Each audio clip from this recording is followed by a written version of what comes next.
So thanks everybody for being here, and I just wanted to make sure you know that in addition to everybody who's been able to join us here in this room yesterday and today, we're also joined by 30 different campuses and communities online who've been watching the live stream, which I think is pretty awesome. So I think it's really important that the fact that you guys here have been able to organize this amazing teach-in and bring together so many impressive and inspiring speakers, panels, and interactive discussions. We're also giving that opportunity to people in campuses and communities around the country that maybe didn't have the capacity, that didn't have the funds, where there wasn't an organized student group or a department that could get behind things. So I wanted to make sure you knew that. I'm Dana Brown. I'm the National Teach-Ins Coordinator for the Next Systems Project. So I get to work on events like this all over the country, and it's been incredibly inspiring to meet people as we've started this process, and I can't wait to see how it continues to develop. We've still got many more teach-ins to go, and I'll be excited to share with you information and all the takeaways that have come out of teach-ins in places from Seattle to Detroit to New York over the last several weeks. So without further ado, we're just going to jump in. This next panel is about how we take the next steps. So far we've been talking about what some of those potential models are for a next system, and now we're going to talk about how we get there. What are the day-to-day strategies and what are the long-term strategies? And I'm really honored to be here with a panel of folks who've dedicated their lives to this, who've been working for, you know, they don't look old enough, but decades on not only theorizing, but implementing and working with communities in many different places, trying out things, learning from our past, and helping us all think about how we get to that place that we all know where we want to be going. So I'm going to introduce our speakers one by one. They're going to give their talks. I'm going to ask a question or two, and then I'm definitely going to throw it over to you, and there'll be plenty of time for your questions, so I really hope you jump in. If you're in the back and you don't mind, I'd love to invite you to come a little further forward. None of us bite. And if you're in the front and you've just been sitting too long, feel free to get up and stretch real quick. We also won't think any less of you. So as we get started, we're going to start with Ben Manski here, who some of you know because, among other things, he's currently a PhD student here in sociology, but that is so not it. He's also a lawyer. He is somebody who's been committed to building a movement for democracy here in the United States for a while. He's the president of the Liberty Tree Foundation, a strategy center that he founded in 2004.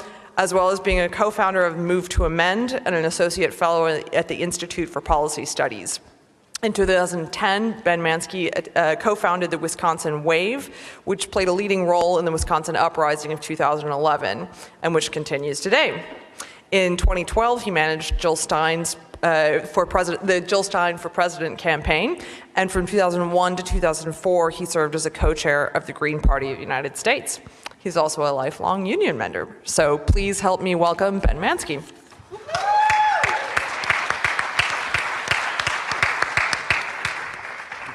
Thank you, Dana. Thank you, everyone here. I want to start off by suggesting that if we want to change the system, we must begin with the recognition that social systems are systems of power. They're systems of power. They are systems that empower or constrain, that undermine and maintain. And in the case of capitalism, capitalism is a system that empowers those who own capital, and at the same time constrains the possibilities for those who don't own much capital to govern ourselves. Capitalism is a system that undermines the capacity of working people and of poor people to develop financial independence. And at the same time, it maintains unproductive financial supremacy for global capitalists. That's where I want to start. So then I have to ask us, what does it mean when we organize movements that demand something different from the current system, and yet which leaves that system intact? What does that mean? And if we are serious about system change, How do we build a movement to change the relations of power so that we, the people, can collectively provide for ourselves with the justice and sustainability that we all need? There are different forms of movements that seek a change in power. Those movements that bring together disparate struggles in society on a social basis to transform power are what we call democracy movements. We desperately need a strong democracy movement in the United States today. We desperately need that. We don't get justice without democracy. We don't get sustainability without democracy. The good news is that we have a democracy movement, but the labor in front of us involves making that movement stronger, more inclusive, more grounded, more militant, and more sophisticated at the same time, both militant and sophisticated at the same time. The democracy movement in the United States today is operating on at least two different levels. The democracy movement is operating sectorally, and it's operating on a social basis. What do I mean by sectorally? Well, here we are within a social sector right now, within higher education, within the sector of education. By sectors, I'm referring to the areas in which we live our lives, right? The major institutions of society, education, religion, the workplace, the family. And the good news, as we've heard, is that there are many, many people, more people than we can possibly imagine in the United States and around the world who are working on sectoral campaigns for democratization right now. And those campaigns come in a couple different forms. Some of them are alternative. We've talked a lot about alternatives today and yesterday. We've heard about community land trusts, community-supported agriculture, community cooperatives, worker-owned cooperatives, hybrids of these, credit unions, public banks, you name it. Those institutions of the new economy that the Democracy Collaborative and so many others have worked to bring together are growing. And I know they work because I lived in them and I worked in them. I lived 5 years of my life entirely within the cooperative sector in Madison, Wisconsin. Community-owned pharmacy, community radio, community printing press, food from local farmers. We owned our co-ops, 12 co-ops in one system. We provided childcare. It works. I drove cab for the largest worker-owned enterprise at that time in the United States, Union Cab of Madison. They work. The other thing that is a relatively new development, I think, in the last 20 years are campaigns within sectors that are about democratization. They're about transforming existing institutions through the posing of democratic demands. When students demand that we have representation on boards of trustees and boards of governors and boards of regents, those are democratic demands. When Black Lives Matter demands community control over the police, that is a democratic demand. When voters self-organize, as they did in Ohio in 2004, to demand a recount, and as we did 3 times in Wisconsin in the course of the Wisconsin uprising, those are democratic demands. Those types of campaigns, these pro-democracy campaigns, I think are critical because they develop capacity, knowledge. They are part of the struggle for power, not just for a redistribution of the spoils or for a little bit more crumbs off the master's table, but for control, right? So we have the alternative campaigns, the alternative efforts, and we have these democratization campaigns growing in many sectors of American society today and around the world. The other place where the democracy movement is real today is on a social basis. It cuts across sectors. And I had a conversation with a famous sociologist and a famous organizer who I won't name. I don't want to sort of use him as a straw man, so I'll just use his arguments as a straw argument, who said, "What democracy movement are you talking about? I don't see any signs of it. There are no signs of it in the New York Times. If I can't see it, then it's not there."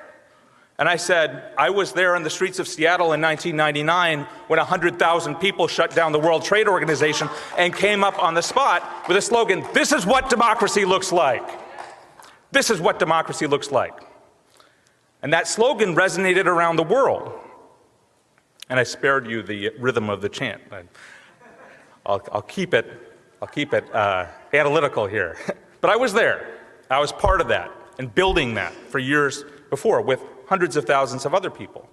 And I was there in Wisconsin when we planned the uprising against Scott Walker and austerity in Wisconsin, knowing that we were doing so in solidarity with other movements that were fighting austerity and capitalism around the world, in communication with them, knowing what was at stake, and knowing that what we did in Madison and in Reedsburg and in Rhinelander and in Milwaukee was going to inspire similar things elsewhere, and planning ahead about how that might happen, right? That was a democracy movement. The mass media doesn't want to tell you that, but if you look at any photograph from the Wisconsin uprising, the number one word you will see there is democracy, right? It was a struggle for power. We saw that with Occupy. We've seen that with Black Lives Matter, as we've seen. This very powerful community-based approach to taking resistance and transforming it into struggles for power and for structural reform. So we have a democracy movement. Where I want to end is to address where we need to go with the democracy movement today. I haven't even mentioned Move to Amend, which you heard about yesterday. I could go on and on, but we're limited with time. So maybe I'll have more examples I can bring in the discussion. But where do we need to go? Well, first of all, we need to speak democracy's name. We need to pose democratic demands. We need to be clear that we are in a struggle for power, that we are building democratic institutions, and that we are demanding democratic reforms. If we don't do that, if you don't actually centralize the question of power in your demands, in our language, in our rhetoric, in our practices, it's going to be pretty hard to create a movement. So that's a starting place. Secondly, we need to unite domestically. And there are efforts to do that. I want to invite everybody in this room and everybody who's watching elsewhere around the country to come to the Democracy Convention in Minnesota next summer. This will be the third national gathering of people who are working in each of these sectors. There are 10 different conferences that meet at once. People working on voting rights and election reform. People working on community democracy. There's a community democracy conference. There's a democratizing defense conference with people who are actually working to transform what it means to transfer the structure of national defense and what that actually looks like in this country. So go to democracyconvention.org, you can find out more about that. We need to unite domestically. We need to continue to transnationalize, to build the global democracy movement. The fact that this is the demand in the streets of Paris and of Manila and of Santiago de Chile all at the same time is not a coincidence. The networks are there. We need to continue to build on that. We need to develop capacity in institutions and people. We need institutions that, and resources and organizations that are expressly dedicated to the democracy movement. We have more today than we did before. We need to continue to build those. We need to build democratic leadership, which is to say all of us. As Garl Pervitz said yesterday, I'm talking to the person who's sitting in your chair. We need to build the capacity of our movement for the long haul. We need to develop political independence and militancy. And I say that from the experience, particularly of Wisconsin, which is with me every day. And there are actually a number of Wisconsinites up here and in the room. If you engage in a struggle for power, you have to win. If you don't win, the cost is incredible. The pain that people are feeling, the destruction of lives in Wisconsin that is ongoing, is hard to imagine unless you have been through something similar. Some people in this room have been, are, but the scale of what has happened in Wisconsin has attacked the entire fabric of the society there, right? So we have to develop our militancy because this is not an easy fight. And then finally, we have to dare to win, to pick up a slogan of the 1960s, in which I also found on a fortune cookie in New York City. I think it might have come from Mao originally. But we not only have to dare to struggle, we have to dare to win.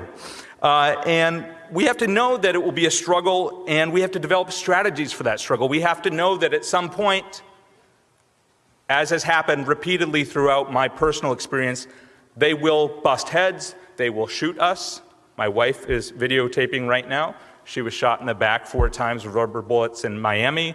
My sister's boyfriend had his head cracked. Nonviolent, peaceful protesters. Actually, in Sarah's case, she was a reporter for Democracy Now!, right? Many of us have been through this. There are costs to challenging power. I want all of us to get through that process together, right? What is our strategy for dealing with repression? We have to develop strategies for doing that. At the Liberty Tree Foundation, which has been dedicated to building a democracy movement since our inception over 10 years ago, we have been doing that. It's one reason why we've invested in democratizing defense and building organization among veterans and active duty military personnel, so that when the time comes, there is a division among those who hold the guns. In Wisconsin, the governor tried to call out the National Guard. They refused to appear. He tried to bring in the police. They joined the protests. The FBI joined the occupation. Literally, okay? That's what we have to do if we're gonna dare to win, not just to struggle. So I'll leave it there, and I want to thank all of you for joining us for this conversation.